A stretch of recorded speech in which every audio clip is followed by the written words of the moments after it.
Hello guys, welcome back to our channel How To Tutorials. In this video, I'm going to show how you can log in to your ING Direct online banking account. So without further ado, let's get straight into the video. Firstly, you'll have to open a web browser on your PC. Now on the top search bar, type www.ingbank.com. After you press the enter key, you'll be then led to the official website of ING Bank. Now on the top right corner of your screen, you'll see the login button. Click on it and you'll be redirected to a new login page. Here, firstly, you'll have to enter your client number.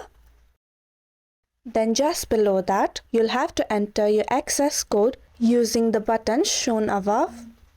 Now after you've entered your client number and your access code, all you'll have to do is click on the login button and you'll have successfully logged in to your ING Direct online banking account. So it is that easy, and if you found the video to be helpful, don't forget to like, share and subscribe to our channel.